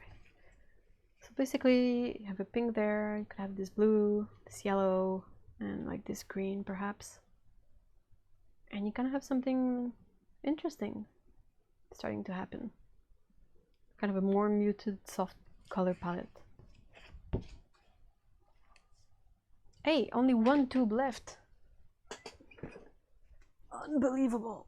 Oh, my butt. Okay, so it is lamp black.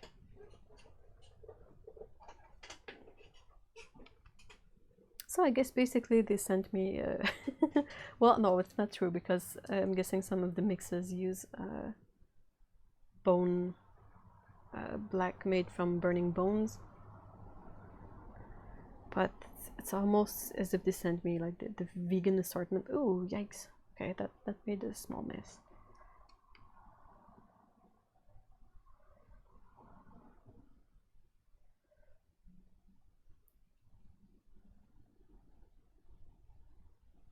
Winsor Newton has an only PR101 Caput Mortem violet that kind of reminds me of that violet. This one? Maybe. Interesting.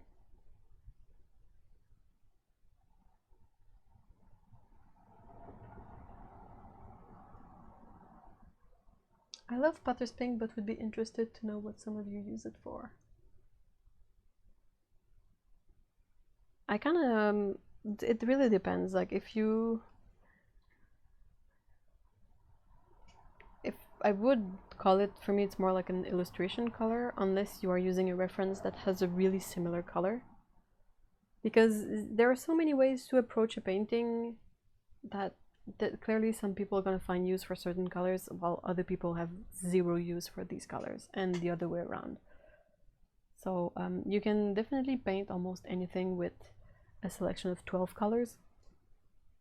But sometimes what I like to do is if I see a scene that has a really specific mood, I will choose like 4 or 5 colors that match the colors in the painting. Sorry. Okay. Yikes. So I might end up with paintings that have like no blue in it at all. Like when I painted the bees for the Animal Artist Collective, I didn't have any blue color. I picked yellow, I picked all my colors upon my reference, and I tried to limit the range of colors. I did basically mix very few colors. I picked colors that would fit the color and use these to mix all the colors in my painting. I don't know if that makes sense. So if I had a reference that had like this soft pink as part of an element, say something a bit more old school or a bit more vintage, I might just have that as a starter color in my set. And I could have like this one, and this one, and that's it. And paint my whole scene with these 4 colors. So it really depends on how your brain is processing the scene you want to paint and what you want to do. You might never have a use for a color like Potter's Pink, but then again, you might have one. And if you have a more of an illustrative approach to things, that's when having so many colors is useful, because you get to decide the colors you use in the painting. Say your character has a pink sweater and you want it to be this pink, well, you pick this color and you color the sweater this color. And you can also use this color to perhaps color the hairs a bit if you want them to be kind of a brown pinkish color, and you can have the shoes be a mix of this color and the jeans color. Say the person is wearing a sweater and jeans, and this is the blue you pick for the jeans and this is the pink you pick for the sweater. Well, the shoes could be a mix of these 2 colors, so you have a purple that is made from your colors. I don't know if that makes sense. Oh, it has honey, so not vegan. Yeah, how could I miss it? Very true. Oh, I'm sorry. I tend to forget that honey is not vegan, because I don't.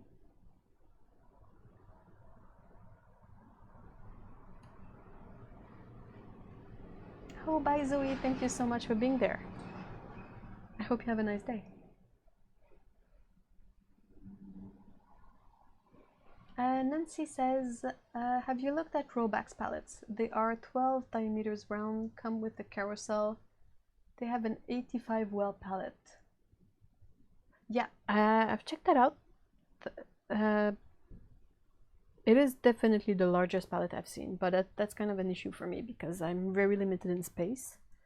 And they don't seem like they are made to be stored in something. Like they don't come with the storage box or,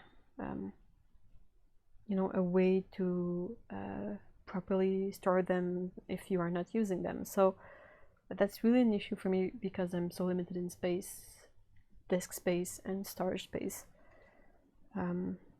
What they have that seems really nice is that they are made in the US and they are using, they have room for so many colors and you can get pans, like, so you can switch the colors around. But the issues for me are the size, they are really big, and the fact that it's still pans, and I'm trying to not use so many pan set because I find them a bit difficult to maneuver with brushes. So I think what I will end up doing is getting small plastic palettes, a bit like this one, you know, something really simple, really basic, really stuck together. Come on, palette. Ugh. And I will possibly have 4 of these with all the colors in it. So I can have a stack and open it, use my color, and they're at least smaller. And since I'm never going to be using all the colors at once for a single painting, it might be easier to maneuver in space. I don't know, that's what I'm going to try. I'm not saying it's going to be a success, I'm just saying that's what I'm going to try first. It's also a lot less expensive to get these small plastic palettes on like AliExpress than to order row bags with the liners and the carousel and all that.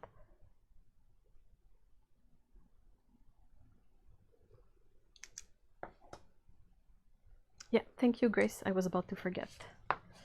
Lamp black. It's my only black, so it wouldn't have been that hard to find it again, but much more useful. It's a really lovely black, by the way. It really has a nice load of color. Okay, so that's basically all the swatches. Oops.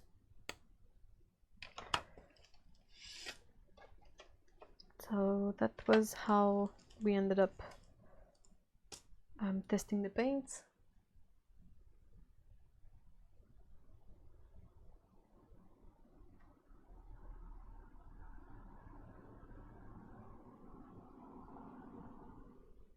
Oh no, Tsukabu! So sad that you're not feeling well. I will check Lee's Deacon palette. Hold on. Gotta have a piece of paper somewhere. Do you get like that? Like you have paints and brushes and supplies everywhere, but good luck finding a piece of note paper to write something down that is not like art paper or a super expensive art pen that you really don't want to write with. Like, we are both artists in here. Mr. E is also an artist, and I feel like we are always out of note paper. I have to use scraps from the printer. Okay, so Liz Deacon.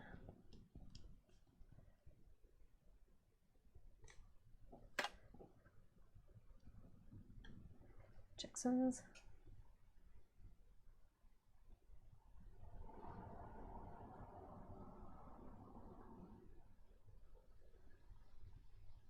How many wells? For the small plastic palettes, I think they are about they're about 20 wells per set, so that would be 4 palettes for the whole range.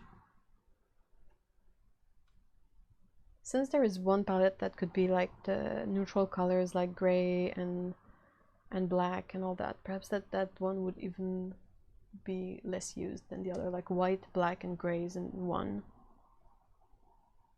Might be something. Anyway, I will see. I have to get the palettes first. Okay, so yeah, that's basically all the colors in small dots.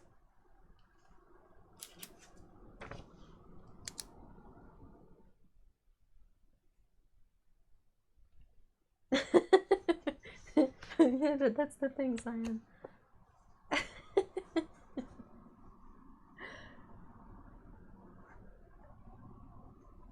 It's hard to find regular pen to loan to a friend because all the pens are fountain pens or something too nice for notes.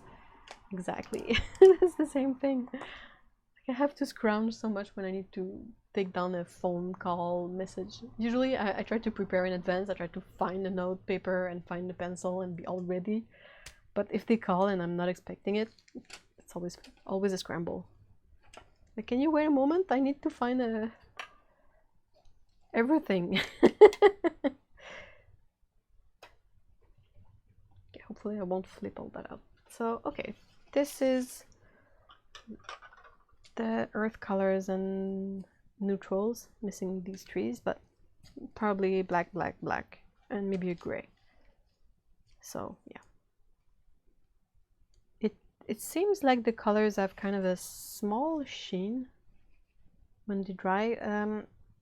That is something I'm curious to see if it does that too when I work from dry paint, because I don't usually paint from fresh paint, so that could be my fault for the sheen. Perhaps the paint is too thick in some spots and we see some of the gum arabic that layers and creates this effect, because this is dry, so it's not water. It's definitely kind of a gum arabic sheen. And almost no sheeny colors. Seems not particularly consistent in whether it's the transparent or the opaque colors. It's just wherever I laid it super thick. And not all colors still, but you have a tiny bit of it here and there and here.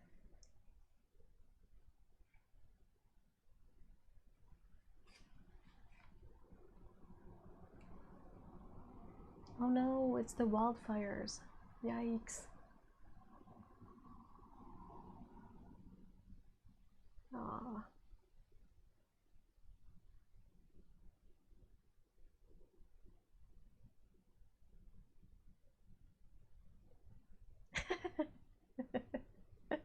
That's really funny, it's Kabu. I just got mom a 12-pack of her favorite pens because she kept on needing mine. That's really funny. Okay, so just quickly recapping. Here we have some of the reds and blues. Again, there's a tiny bit of a sheen on some colors. It's not likely that we will ever use them as like thickly and intensely on paper. Some of these are probably just like, you know, almost paint straight from the tube to the paper. So that could be why there is this slight gum arabic sheen. And the yellows. Missing this one. So that's the first impression swatches for these beautiful paints. I am so excited to try these out some more and to like do a proper review and paint with these and mix them. Of course, mixing is a bit kind of a great big endeavor when you have to do it for so many colors. So I am not sure how I will proceed. I will not be making a chart. I don't even want to think about a chart that has 70 colors in it. Ugh. But definitely we'll be exploring these colors more and perhaps doing things like limited palettes challenge, or if you have any suggestions or things you want to see.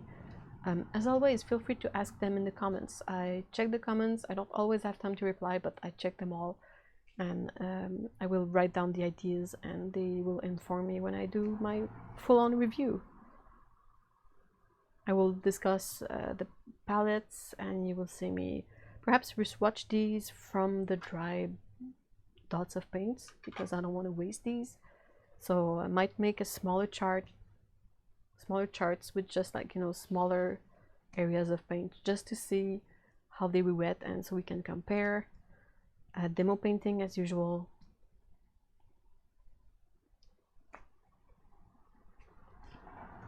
I will write it down.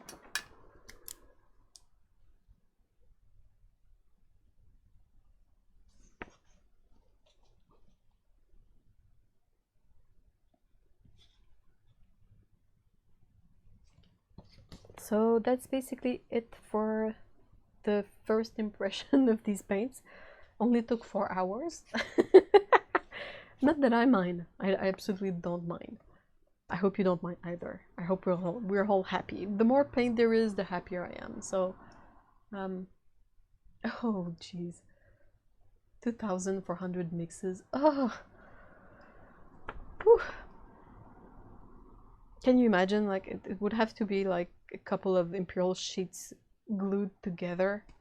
I think that would be bigger than my old office space. Like this room is probably smaller than a bunch of imperial sheets tied together. Okay. Yeah. I guess that to complement my first impression, the only thing I'm noticing right away is that there are not that many reds and well, oranges are not really an issue, but like there are not that many magenta red colors. You got this one is real red, like red, scarlet red, and then you have a couple of cadmiums that are a bit muted, and then you have this one, and then you have like magentas here. That would be perhaps the only one I'm noticing that has a tiny bit less choice than, like, you have many yellows, you have many blues, a lot of greens, a lot of browns, but not so many reds. But yeah. Alright. So thank you very much everyone for watching. I really hope you have a great day. Best of luck to anyone who is dealing with issues like the wildfires or health issues. I hope you guys get better soon, and we will see each other quite soon as well, possibly Saturday. So have a great afternoon, guys, and see you all later, and take care. Bye bye.